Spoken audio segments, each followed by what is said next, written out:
दोस्तों नमस्कार, सभी का स्वागत है विजय पथ पर। आए दिन आप अखबारों में खबरें देखते होंगे कि बिजली के दाम बढ़ रहे हैं। आपको लगता होगा कि अचानक से ये बिजली के दाम कैसे बढ़ जाते हैं। आज ठीक हम उसी बिल्डिंग के नीचे खड़े हैं, उत्तराखंड पावर कॉरपोरेशन, जहां से ये सब चीज़ें तय होती हैं। और यहाँ पर आप देख भी रहे होंगे कि एक धरना चल रहा है सुराज सेवा दल का। एक बड़ा आरोप भी ये लगा रहे हैं, और अभी मैं जब इनका भाषण सुन रहा था तो ये कह रहे थे कि जैसे रामविलास जेल में गए वैसे यहाँ के एमडी को भी जेल जाना पड़ेगा रिटायरमेंट के बाद। क्या कुछ मामला है, किस वजह से आज यहाँ पर धरने पर हैं, सबसे पहले जोशी जी के पास आऊँगा।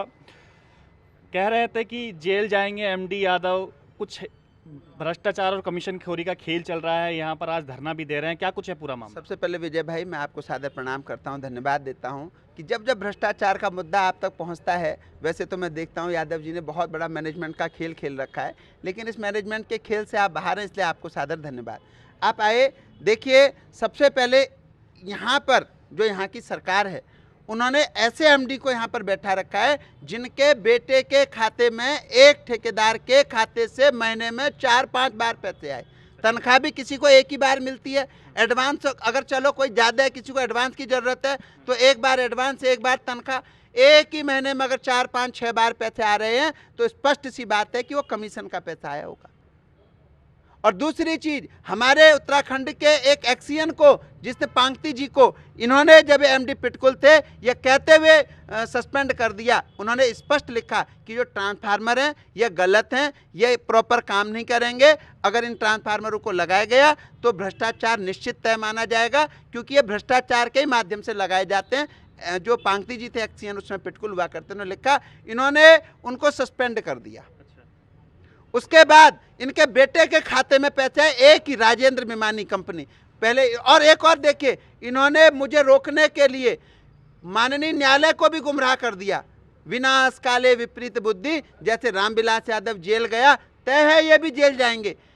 आप जब न्यायालय को गुमराह कर दे रहे हैं तो सरकार है, सरकार तो आपकी जेब में, सरकार को तो आप पैसे दे रहे हैं, वरना आप जैसे एमडी को बना दिया गया, आप जैसे एमडी को हटाया नहीं जा रहा। सरकार निश्चित तौर से आपके साथ, सरकार की संलिप्तता है। आप बताइए कि मैंने एक जेई था, एक फाइल 2021 की, 2 पोल जो थे वो शिफ्ट होने थे, 2021 से फाइल घूम रही थी, 2023 हो गए। फिर मैंने आज से 3-4 महीने पहले एक्सियन साहब को बताया, एक्सियन साहब ने तत्काल प्रभाव उस पर संज्ञान लिया, पूरी ईमानदारी और निष्पक्षता से उसको एसडीओ को फाइल भेजी, एसडीओ ने भी पूरी ईमानदारी से निष्पक्ष रूप से जेई को भेजी।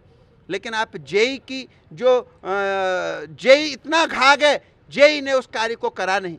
आज मैंने जेई को फ़ोन करा, सतपाल तोमर, मैंने कहा जेई साहब क्या मामला है, ये इतना समय हो गया है। तो जेई साहब के मुखारबिंद के शब्द सुनिए, वो कहते हैं कि जी मेरे पास 3 चार्ज हैं, मेरे बस की नहीं है, मैं काम नहीं कर सकता हूँ। मैंने कहा तो आपने कभी चिट्ठी लिखी कि मैं कार्य नहीं कर सकता हूँ, मुझे चार्ज से हटा दिया जाए?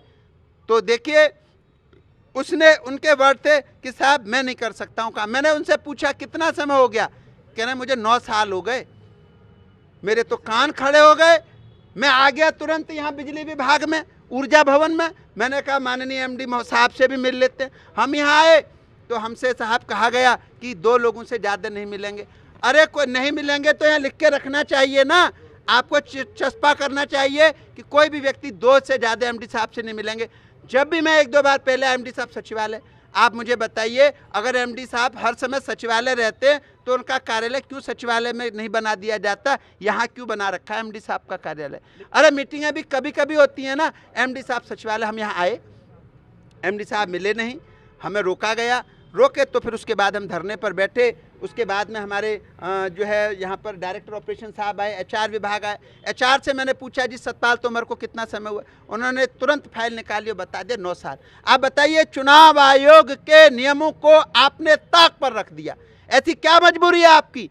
ऐसी क्या उस जेई में काबिलियत थी जो 9 वर्षों से एक ही जिले में एक ही जगह पर बैठा हुआ? एक सवाल मेरा यह है कि आपने जो एमडी पे कहा है कि उनके बेटे के खातों में जो एक महीने में 4 या 5 बार जो ट्रांसफ़र हुई है, ट्रांजैक्शन जो हुई है, हम देखते हैं कि जीरो टॉलरेंस एक तरफ कहती है भाजपा सरकार की जीरो टॉलरेंस की सरकार है, और दूसरी तरफ साफ तौर पर क्योंकि आरटीआई से भी ये मामला हमने भी दिखाया था पहले, जब आरटीआई से सारे के सारे कागज़ जो आए थे उसके बावजूद भी कोई कार्रवाई नहीं हुई। क्या कुछ मानते हैं इन सबको देखकर कि क्यों कार्रवाई नहीं हो पाती, ऐसे ना ही हटाया जाता है ना ही इनको ट्रांसफ़र किया जाता है? भाजपा के पास जीभ एक हाथ लंबी जीभ है, सबके पास छोटी होती है ना, इतनी इतनी सी, उनकी एक हाथ लंबी है।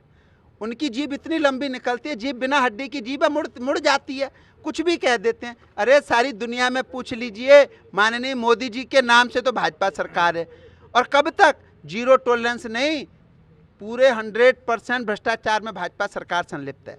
आप बताइए, इतने मैंने कागज दिखा दिए, आपने दिखा दिए, इतनी प्रेस हो गई, इतने धरने हो गए, आंदोलन हो गए, और एमडी यादव जिसके बेटे के खाते में 4 बार ट्रांजैक्शन और एक ही ठेकेदार के खाते से पैसा, और इनके खिलाफ 6 ठेकेदारों के खिलाफ अभियोग पंजीकृत हुआ, उनकी जेल जाने की तैयार, और इन पर अभी तक कुछ नहीं।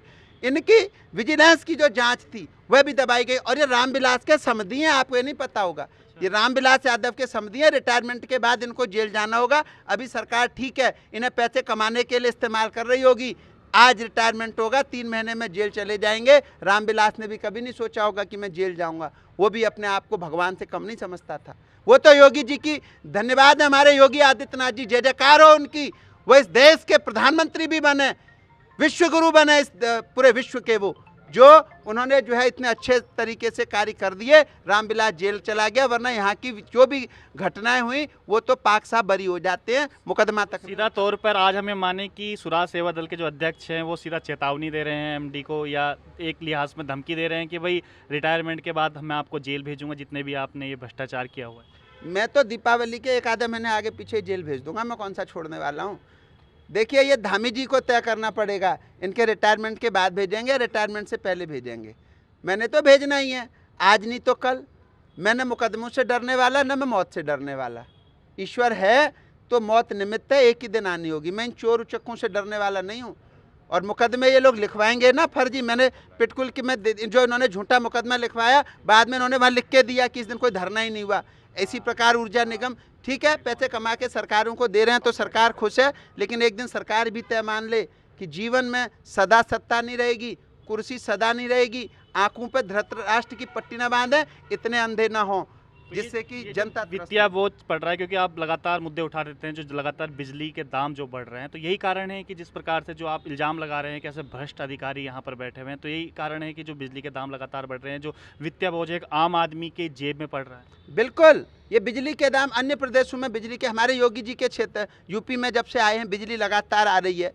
यूपी में देखिए आप, बिजली जो मतलब थी बिल्कुल नियम से, अब 1 आध 2 4 घंटे जहाँ 18 घंटे का कट लगता था, वहाँ आज 18-20 घंटे बिजली आ रही है। वहाँ कल देखिए लाइन ऑर्डर, देखिए आज कानून व्यवस्था कितनी मजबूती से, इतना बड़ा उत्तर प्रदेश, छोटी मोटी घटनाएं तो देखिए होती ही रहती है, इतना बड़ा उत्तर प्रदेश है, लेकिन बड़े बड़े माफिया उन्होंने भगवान के घर पहुँचा दिए, बड़े बड़े माफिया प्रदेश छोड़ के चले गए। और आप देखिए कि इस प्रदेश में हो क्या रहा है, भ्रष्टाचार चरम पर है, गुंडागर्दी बढ़ती जा रही है, तमाम अन्य प्रदेशों के गुंडे अब उत्तराखंड में आने लग गए हैं, यहीं पर रहने लग गए हैं। तो सरकार से, ऊर्जावान मुख्यमंत्री हैं, युवा मुख्यमंत्री हैं, भाजपा सरकार ने, माननीय मोदी जी ने, अमित शाह जी ने बड़े इच्छा से, बड़े अंतर्मन से उनको दोबारा मुख्यमंत्री बनाया है। अभी भी चेत जाएं, जाग जाएं, अन्यथा प्रदेश की जो जनता है वो उन्हें निश्चित तौर से ठुकरा देगी, और भाजपा सरकार भी ठुकरा। आज धरने का जो, आज धरना जिस पर दिया था, क्या कुछ निकला अभी तक सोल्यूशन? क्योंकि मैं देख रहा हूँ काफ़ी अधिकारी भी हैं, क्या कुछ हमारे आएंगे ऑपरेशन साहब, आप भी आ जाइए इधर। हमने तत्काल प्रभाव से, जब हमारे यहाँ धरना चालू हुआ तो तत्काल प्रभाव से हमारे एमडी साहब भी, हमारे जो ऑपरेशन डायरेक्टर ऑपरेशन साहब आए, एचआर से बात करी, और तुरंत अभी उसको जो जेई था उसको तुरंत अभी रिलीफ कर दिया, हटा दिया उसको उस क्षेत्र से, और सारे चार्ज भी वापस कर दिए। सर क्या कुछ हटा दिया गया है अभी तक जेई को? हाँ, जेई को कार्य मुक्त कर दिया गया, जहाँ पर वो ट्रांसफर है वो आज। इतना टाइम क्यों लग गया? क्योंकि क्या धरना प्रदर्शन होगा, जब सुराज सेवा दल यहाँ पर प्रदर्शन करेंगे तभी हटाया जाए, स्वतः संज्ञान क्यों नहीं लेते विभाग? ऐसे बात नहीं थी, मतलब उसका सब्स्टिट्यूट ढूंढा जा रहा था। यह है कि मतलब उसको इनकी मांग के अनुरूप, और मतलब देखते हुए कि इसको हटा देना चाहिए, क्योंकि ट्रांसफर तो पहले से था, तो उसको कार्य मुक्त कर दिया गया, और उसकी जगह किसी अन्य की तरह। 9 साल तक बता रहे हैं कि 9 साल तक लगातार वो थे एक जगह पे ही, ये तो जो नियमावली है उसके विरुद्ध भी है।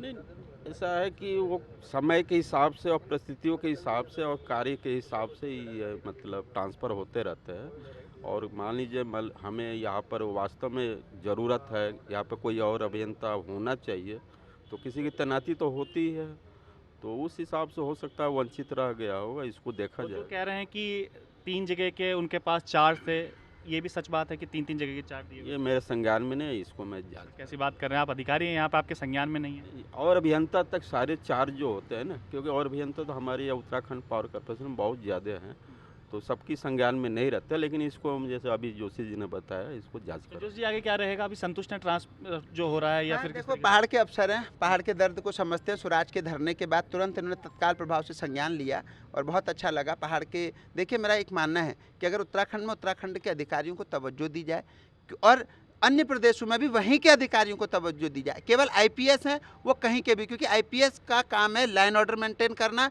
बाहर के प्रदेशों के आईपीएस आएंगे, वो चार्ज पर रहेंगे, तो निश्चित तौर से उनकी कोई रिश्तेदारी नातेदारी नहीं होगी, बेहतर लाइन ऑर्डर मेंटेन करेंगे। लेकिन आईएएस हो गए, अन्य विभाग हो गए, ऊर्जा, बिजली, पानी, सड़क, यहाँ के अधिकारियों को निश्चित तौर से इन्हें चार्ज देना चाहिए। अगर कभी स्वराज की सरकार होगी, स्वराज की सत्ता होगी, तो निश्चित तौर से आप देखिएगा ज़्यादा से ज़्यादा जो अधिकारी होंगे उत्तराखंड के होंगे। चलिए, बहुत धन्यवाद का एक बहुत बड़ा संदेश भी सेवा सेवा जल ने दिया है कि जिस प्रकार से लगातार जो बता रहे हैं कि जो अनिल यादव है, जो यहाँ के एमडी हैं, किस प्रकार से जो रामविलास के रिश्तेदार हैं और जो उनके बेटे के खातों में जो ट्रांसफ़र हुई है, सीधा कहीं ना कहीं जो वित्तीय बोझ पड़ता है एक आम जनता के जेब पर पड़ता है, जो लगातार बिजली के दाम बढ़ रहे हैं। और जो इन्होंने आज का मुद्दा उठाया है कि इस प्रकार से जो पूरा विभाग भ्रष्टाचार के कटघरे में जो खड़ा किया है, एक अपने आप में बहुत बड़ा सवाल है। तो बने रहिएगा विजय पथ पर, इसकी आगे भी अपडेट लेते रहेंगे कि आखिर ऐसा क्यों हो रहा है।